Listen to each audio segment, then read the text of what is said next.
18 horas. É momento de oração. Vamos falar com Deus.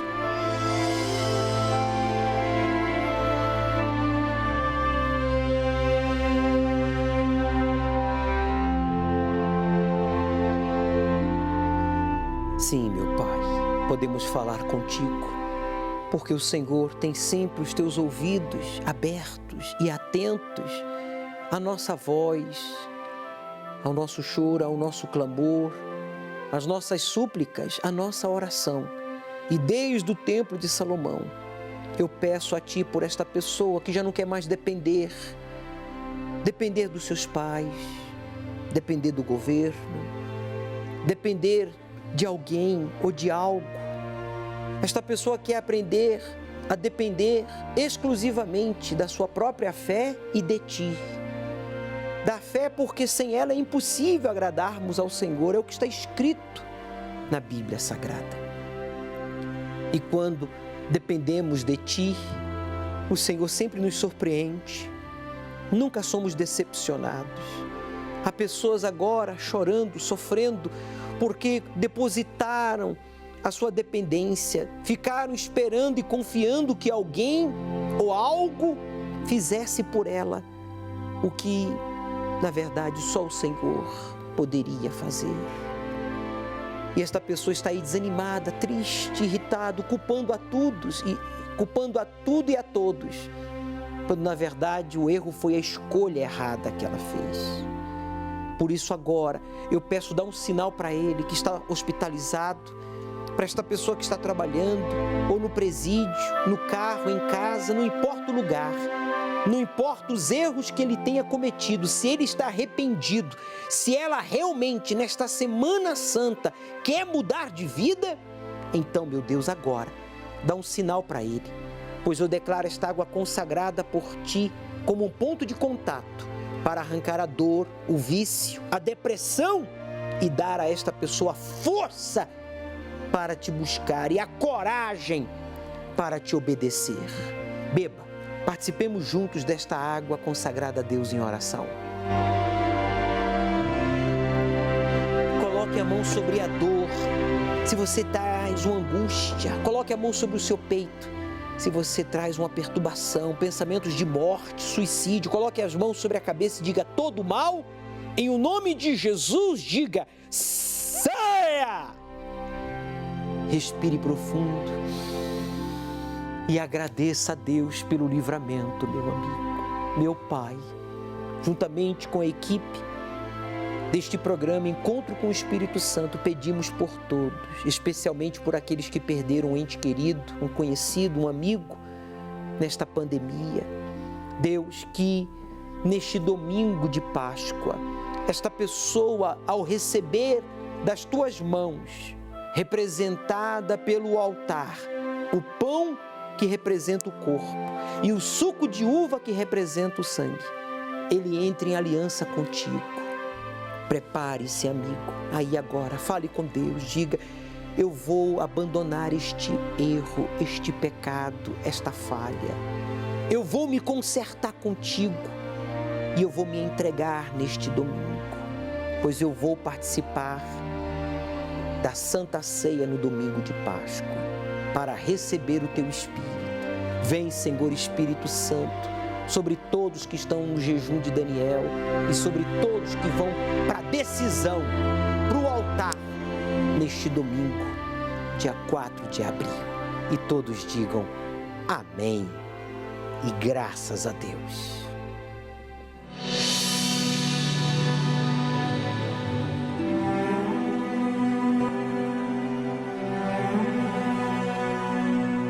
Meu nome é Thaís, eu tenho 25 anos e sou psicóloga.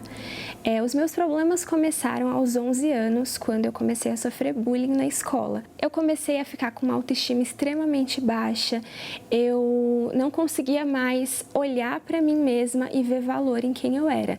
Eu olhava no espelho e eu só conseguia odiar aquilo que eu via. Isso foi fazendo com que eu me tornasse uma pessoa extremamente deprimida, extremamente triste, extremamente sozinha, automotivada mutilação começou como uma ideia que parecia muito inofensiva, mas que foi se tornando cada vez pior. Então, começou em casa mesmo, com gilete, com aquilo que eu tinha, e eu comecei a fazer ali pequenos cortes em lugares que eu imaginava que ninguém nunca ia reparar. Tinha muitas vezes em que eu olhava para o meu futuro, eu olhava para os dias que viriam e eu não via sentido. Eu não via sentido na minha vida, eu não tinha sonhos para o meu futuro, eu não via absolutamente nada de bom, assim, no meu futuro mesmo. Eu olhava para os dias que viriam e eu não via sentido. Parecia que eram dias que se repetiam, e eu ia viver daquela forma para sempre. Nunca ia ver propósito para minha vida ou significado. Eu cheguei com os meus pais bastante cedo na igreja, mas durante muito tempo eu só estive ali presente fisicamente, porque eu não conseguia ser quem eu era nem com Deus. Então eu estava tão odiando a mim mesma que eu não conseguia ser verdadeira, sincera nem com Deus. Eu não acreditava que nem Ele pudesse me aceitar, pudesse me amar. Durante algum tempo eu acreditei que pela psicologia eu conseguiria me entender, conseguiria ser transformada simplesmente por estar lendo as coisas, por estar aprendendo as coisas. Eu me identificava com a depressão, eu me identificava com a ansiedade, eu me identificava com diversos transtornos. Então eu acreditava que estudando e colocando aquilo em prática, eu ia conseguir me resolver, eu ia conseguir me curar sozinha, eu ia conseguir fazer algo por mim. E ao mesmo tempo eu ouvia falar do Espírito Santo. E durante muito tempo eu relutei contra essa ideia de que seria o Espírito Santo que me mudaria. Durante muito tempo eu tentava intelectualizar isso, tentava compreender racionalmente, mas não conseguia. E então entrava ano, saía ano e eu continuava daquela mesma forma. Passava um ano da faculdade, 2 anos, 3 anos e eu continuava me sentindo daquela mesma maneira, me sentindo daquela mesma forma. Foi então que no auge do sofrimento, quando eu sabia que eu não tinha mais porta para bater, eu não tinha mais o que fazer. Eu já estava nessa altura pensando se a minha vida realmente tinha sentido, se realmente valia a pena continuar vivendo. Foi nesse momento que caiu a ficha e eu pensei, meu Deus, eu preciso do Espírito Santo. Sem Ele eu não vou conseguir continuar. Nesse momento eu entendi que eu não poderia mudar a mim mesma, que teorias não poderiam mudar a mim mesma, que outras pessoas não poderiam mudar o que eu sentia, que só o Espírito Santo poderia transformar meu interior, que só o Espírito Santo poderia me transformar mesmo. Então chegou o jejum de Daniel, eu já tinha participado outras vezes, mas eu nunca tinha me entregado totalmente e vivido aquele jejum de Daniel com todo o meu coração, com todas as minhas forças.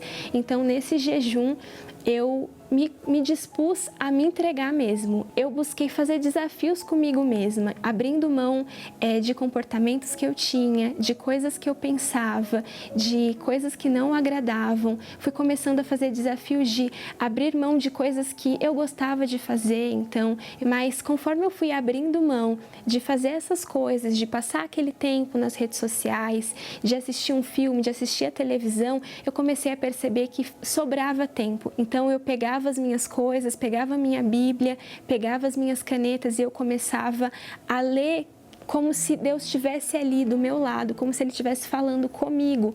Mesmo que a Bíblia tivesse sido escrita há tanto tempo, era como se Ele estivesse falando aquelas coisas para mim. Eu comecei a orar e não simplesmente orar, eu comecei a ser sincera com Deus, falando para Deus aquelas coisas que eu não tinha coragem de falar para mais ninguém, realmente me abrindo. E nessa sinceridade, eu fui começando a construir um relacionamento com Deus que eu não tinha com mais ninguém. Nesse jejum de Daniel, eu falava com Deus que eu queria viver aquilo como se eu fosse uma noiva mesmo, esperando o dia do casamento, esperando receber aquilo que eu tanto ansiava receber. Então, no momento da busca, o pastor chamou todos lá para frente, aqueles que ainda não tinham recebido o Espírito Santo. Eu fui e eu lembro que o bispo Macedo estava fazendo, era uma videoconferência, então ele estava ali falando sobre o Espírito Santo e orando para que as pessoas recebessem. E eu cheguei pertinho do altar e me desliguei de todas as coisas. Eu esqueci que eu estava na igreja, eu esqueci onde eu estava e eu me foquei em Deus. Eu imaginei Ele na minha frente e eu falei tudo. Eu realmente me entreguei tudo que eu tinha. Eu lembro que eu me sentia como um vaso quebrado e eu lembro que foi como se Deus juntasse todos aqueles cacos e fizesse um vaso novo. Foi um dia extremamente simples, mas para mim extremamente especial. Naquele momento eu lembro de recebê-lo sobre mim, do Espírito Santo descer sobre mim com uma alegria que eu nunca tinha sentido na vida. Eu nunca tinha sentido aquele tipo de alegria, aquele tipo de paz e aquele tipo de certeza de que ainda que ninguém no mundo me aceitasse, ainda que ninguém no mundo me aprovasse, que ainda que ninguém no mundo me amasse, que Deus me amava, que Ele era não só comigo, mas Ele era dentro de mim, que não havia mais distância, que agora Ele era comigo, junto comigo, e que ainda que eu perdesse tudo de importante, tudo que eu considerava importante na vida, eu continuaria tendo o que eu tinha de mais precioso. Eu lembro de fazer muito sentido aquela passagem que fala do homem que encontrou um tesouro e vendeu tudo, porque eu realmente recebi vida naquele dia. Durante toda a minha vida eu tinha caminhado sem vida, sem entender o meu valor, sem entender o meu propósito, mas naquele dia eu recebi vida. A partir daquele momento eu entendi que esse era o meu propósito, que eu era amada por Deus e que a minha identidade não eram outras coisas, mas em ser filha dele, em servir a ele durante cada dia da minha vida. Então eu entendi que esse era o meu tesouro, que o meu tesouro não eram os bens dessa vida, não eram as coisas que essa vida poderia proporcionar, mas que o meu tesouro era o próprio Espírito Santo dentro de mim a cada dia da minha vida. Eu percebi que o vazio dentro do ser humano é algo que nenhuma teoria, que nenhuma técnica, que nenhum profissional pode resolver ou mudar, que somente o sangue mesmo de Jesus nos cobrindo, que somente o Espírito Santo é que preenche esse espaço que é dele, somente ele. Hoje eu também ajudo, participo do projeto Help, que é um projeto maravilhoso, especialmente dentro das escolas, conscientizando sobre essas questões da automutilação, sobre a questão do bullying, sobre a questão do abuso. E como psicóloga e sendo uma pessoa cristã, eu posso de alguma forma ser a escuta que muitas vezes as pessoas não têm. Então, poder ser os ouvidos para aquele que nunca teve alguém que pudesse ouvir. Então, eu creio que ele me tornou ainda mais sensível para perceber esse sofrimento. O Espírito Santo, ele é minha... ao mesmo tempo em que eu sou templo dele, casa dele, ele também é minha casa. É com quem eu me sinto mais à vontade no mundo inteiro para ser quem eu sou. É o meu melhor amigo mesmo, o amigo mais íntimo, mais próximo. É tudo que eu tenho, é o meu maior tesouro mesmo. Não há palavras no mundo que eu possa para mensurar, para dizer o que ele significa para mim. Ele significa tudo. Foi aquele que me salvou, que me deu vida e que vive em mim.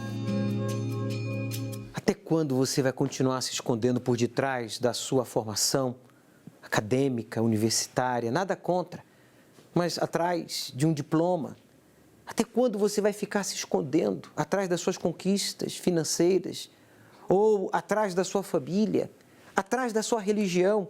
A Thaís se escondeu como psicóloga por muitos anos. E aquele estado emocional, espiritual, aquela decadência só foi piorando. A depressão só foi aumentando. Ela não acreditava que a psicologia poderia lhe ajudar, mesmo sendo psicóloga. Mas no jejum de Daniel, ela decidiu se entregar. Não a uma igreja, não a uma religião, mas se entregar ao Criador e conhecê-lo. Ela foi para o altar. Ela foi para o altar. Ela entregou as suas manias, preconceito, orgulho, dúvidas, e ela recebeu do altar o pão que representa o corpo e o suco de uva que representa o sangue. Ela entrou em aliança com Deus e foi possuída pelo Espírito Santo. Essa é a proposta para este domingo. Domingo de Páscoa. Você que diz, bispo, olha, eu não tenho formação, eu tenho vícios. eu não tenho educação, eu tenho doenças, eu não tenho bens, eu tenho pessoas me ameaçando de morte. Bispo, eu não tenho família, eu só tenho inimigos. Mas se você está decidido a entregar os seus erros, pecados, falhas, vícios, manias, tudo, então você vai para o altar. Você vai passar aqui no Templo de Salomão, no Templo da Universal, pela manhã, tarde, noite, vai recolher os elementos, o pão e o suco de uva, que representa o corpo e o sangue de Cristo, e você vai participar da reunião em casa. Nós vamos continuar transmitindo as reuniões, porque ainda estamos em fases restritas e não temos como participar, vocês não têm como participar presencialmente, mas você vai participar em casa e no momento da celebração, você vai comer do pão e beber do suco de uva. E o Espírito de Deus vai entrar. Você vai receber do altar. Ele, meu amigo, vai fazer você desfrutar de uma vida verdadeira. Você vai ser verdadeiro. O Espírito Santo é o único que pode lhe fazer verdadeiro. Verdadeiro no sentido de realmente feliz, realizado, seguro, com certeza da salvação. Se você diz, bispo, olha, sendo verdadeiro comigo mesmo, eu chego à conclusão que eu não conheço a Deus. Eu tenho uma religião, eu tenho uma posição, eu tenho status, eu tenho diplomas, mas eu não tenho o Espírito Santo. Então, meu amigo, seja humilde e vá para o altar. E aí, com o Espírito Santo, você será verdadeiro. A sua felicidade será verdadeira.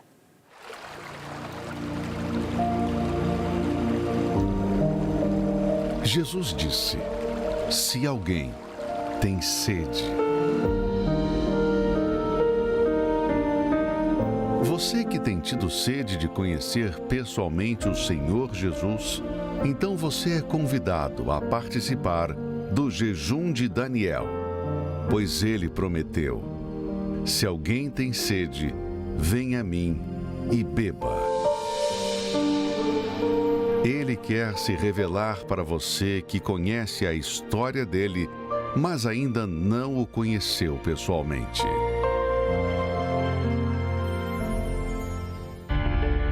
Me apliquei em estudar, concluí meus estudos e nada deu certo. Eu comecei a trabalhar, mas a minha vida ela não ia para frente. E a minha mãe ela virou assim para mim e falou: olha, eu só não me jogo embaixo desse carro porque eu tenho vocês. Meu nome é Suzete, eu sou empresária e desde a minha infância eu passei por muitas dificuldades financeiras. Desde que eu me entendo por gente, a minha mãe ela sempre falava: olha, você tem que estudar para ser alguém na vida, né? Porque ela não teve estudo e a gente sofria muito financeiramente. E foi o que eu fiz, eu me apliquei em estudar, concluí meus estudos e nada deu certo, porque eu concluí os estudos, eu comecei a trabalhar, mas a minha vida ela não ia para frente. Quer dizer, desde a infância a gente sofreu muito, financeiramente eu cheguei a passar fome e era uma vida assim de muita humilhação e era 3 pessoas trabalhando quando nós atingimos a fase adulta, né? Começamos a trabalhar, mas não ia para frente, a gente não conseguia prosperar. Parece que existia uma maldição na vida da gente. Então, se a gente vestia uma roupa, era doado, tinha dias que não tinham o que comer. Acho que o momento assim, mais difícil que eu passei, assim, que marcou muito a minha vida, foi quando eu cheguei a ser despejada com a minha família. E a minha mãe, ela virou assim para mim e falou: olha, eu só não me jogo embaixo desse carro porque eu tenho vocês. Aí quando eu casei, que eu pensei que ia mudar, que ia ter uma vida diferente, eu passei a viver a mesma vida que eu vivia quando eu morava na casa dos meus pais, que era desemprego, muitas vezes passar necessidade, não ter o dinheiro para pagar um aluguel. Então essa sempre foi a minha vida. É claro, eu já ouvia falar da Igreja Universal, então na verdade eu achava que as pessoas elas passavam por uma lavagem cerebral, né, que fala. O meu irmão ele recebeu o convite, ele começou a frequentar a igreja e aí ele sempre me convidava e eu nunca queria ir. Aí um dia assim por curiosidade eu passei na frente da igreja e aí eu falei, eu vou ver como que é, né? Então, quando eu passei a frequentar a igreja, que eu passei a ouvir falar de ser dizimista, de ser fiel, Então, colocar Deus em primeiro lugar não era apenas ser dizimista ou ser ofertante, era ter uma vida reta diante de Deus, uma vida diferente da que eu vivia. Então, eu pensei, poxa vida, eu não tenho nada a perder, né? Porque minha vida realmente, então eu vou nessa fé, vou fazer o que está sendo passado, eu vou obedecer, né, o que está sendo orientado e vamos ver no que é que vai dar. A partir do momento que eu comecei a ser fiel e entregar minha vida no altar, a minha vida ela começou a mudar, né? Eu tive uma direção de abrir uma empresa, eu trabalhava sempre, né? Trabalhei como funcionária e aí junto com meu marido nós abrimos uma empresa no quintal da nossa casa e aí a gente começou com um cliente, depois foram 2 clientes e aí foi ficando pequeno o lugar. E aí a gente alugou um lugar maior que ficou pequeno também. E hoje nossa empresa, nós estamos num prédio de 3 andares, tem os nossos colaboradores, o nosso produto ele está no Brasil inteiro, até no exterior nós já vendemos, né, para fora. E aí nós fomos só conquistando, crescendo, mesmo nesse momento assim da pandemia, nós não fomos atingidos, pelo contrário, né? Deus foi honrando, como eu aprendi lá atrás, né, que é através da fidelidade, né? Deus ele sempre honra e a gente não teve medo de honrar a Deus mesmo num momento que para o mundo aí, né, o mundo inteiro, um momento bem difícil para a gente, nós não sentimos, né? Passamos por tudo, estamos passando, graças a Deus, eu ser honrado. E assim, a gente conquistou para quem foi despejado, né? Hoje eu tenho a minha casa, nós temos nosso carro, eu e o meu marido, né? E também tem os carros da empresa. Mesmo na pandemia, nós não paramos a construção de uma nova casa em um condomínio, que são 5 suítes, piscina aquecida. E assim, eu não tenho nada financiado. Tudo Deus foi dando condição, através da nossa fidelidade também, da gente pagar tudo à vista. E lá onde a gente foi despejado, eu com a minha família, eu comprei uma casa para minha mãe na mesma rua, né? É uma das melhores casas, as pessoas vão até olhar a casa dela lá, né? Porque é uma casa bem bonita. A partir do momento que eu passei a ser fiel a Deus e coloquei Ele em primeiro lugar na minha vida, a minha vida ela realmente transformou ao ponto de quem me conhecia antes falou, olha, quem te viu e quem te vê, né? Hoje você realmente tem uma vida diferente. Será que você vai esperar ser despejado ou passar fome para reconhecer que Deus não está em primeiro lugar na sua vida?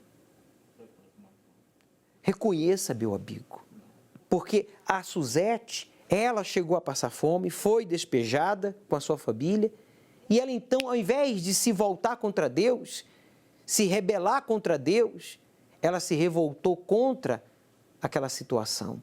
E ela decidiu honrar a Deus em primeiro lugar. Mesmo passando por dificuldades financeiras, ela decidiu honrar a Deus em primeiro lugar com as primícias. E Deus começou a abrir as portas e abençoá-la. Isso significa dizer que você não pode esperar as coisas melhorarem para você começar a honrar a Deus. Você tem que começar a honrar a Deus agora, aí, na dificuldade. Veja o que diz o Salmo 128, versículo 3. Na casa daquele que serve a Deus, o seu casamento será feliz. Vocês viram aí a imagem dela em família, com seu esposo, hoje felizes. E em volta da mesa, os seus filhos serão como oliveiras novas. Quer dizer, tudo novo, casamento novo, família nova, respeito, saúde, prosperidade, não vai faltar nada. Se você honrar a Deus em primeiro lugar, Deus não vai dever nada a você. Você que vai ficar devendo tudo a Ele. Faça a prova. O que você pensa quando ouve a palavra Apocalipse? Muitos cristãos e descrentes, ao ouvir essa palavra, pensam em fim do mundo. Mas o que a maioria não percebeu é que já estamos vivendo o princípio do Apocalipse. Revelação de Jesus Cristo, a qual Deus lhe deu para mostrar aos seus servos as coisas que brevemente devem acontecer. Enquanto trabalhamos, viajamos, estudamos, casamos, temos filhos e tudo mais no cotidiano, não vemos que o livro do Apocalipse está se cumprindo nos mínimos detalhes, no cenário pessoal e global. O cenário está sendo montado pelos espíritos malignos para a ascensão do Anticristo. Chegou a hora de você se preparar para saber mais e compreender melhor sobre a revelação de Jesus Cristo no livro de Apocalipse. Domingo, às 18 horas, acompanhe a reunião do estudo do Apocalipse online, pelas mídias oficiais da Igreja Universal. Ao pôr do sol, direto do Templo de Salomão.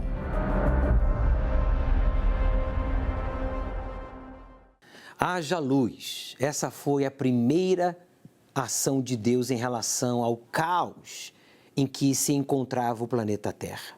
E mesmo Ele fez agora, com você, que está aí nas trevas, diante de tudo que você ouviu e assistiu, Ele disse: haja luz. Agora você sabe aonde ir e o que fazer. Vá para o altar, aceite a direção de Deus e você vai sair das trevas. Essa vida de sofrimento vai acabar e você vai ser cheio do Espírito Santo. Neste domingo, não esqueça, a luz não é apenas importante, ela é fundamental para a existência da vida. Ela é o próprio Deus. Jesus disse: eu sou a luz do mundo. E Ele disse: aquele que me segue não andará em trevas, pelo contrário, terá a luz da vida, referindo-se Ele ao Espírito Santo. Sem a luz de Deus, você não chega a lugar algum, você não consegue ser feliz. Por isso, vamos receber das mãos de Jesus, do altar, o pão e o suco de uva. Neste domingo, aceite o desafio de obedecer à palavra do Deus vivo e Ele transformará a sua vida. Vamos apanhar uns figos.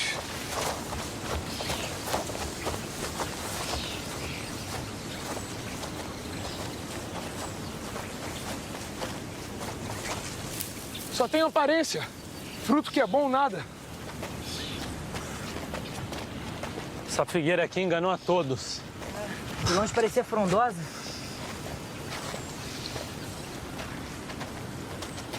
Pelo visto, vamos continuar com fome. Quem sabe encontramos outras árvores pelo caminho.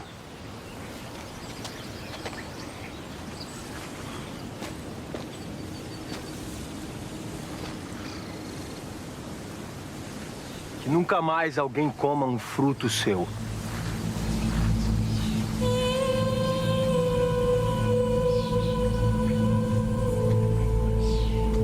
Vamos.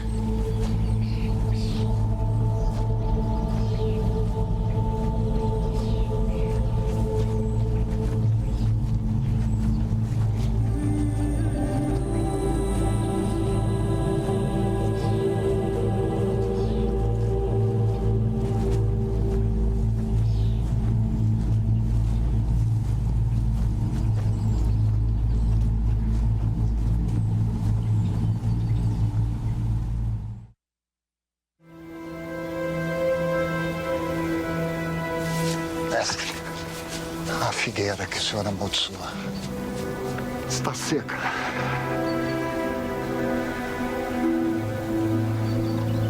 Como é possível? Tenham fé em Deus, porque em verdade afirmo, se alguém disser a esse monte, levante-se e jogue-se no mar, e não duvidar no seu coração, mas acreditar naquilo que diz, tudo o que disser lhe será feito. Quero ter essa fé.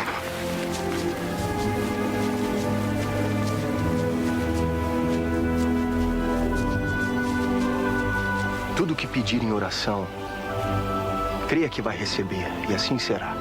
Nunca ninguém nos ensinou coisas assim. E digo mais, quando estiverem orando, se tiverem algo contra alguém, perdoem as suas ofensas, para que o Pai Celestial perdoe as suas também. Mas se não perdoar aos outros, Ele também não perdoará vocês.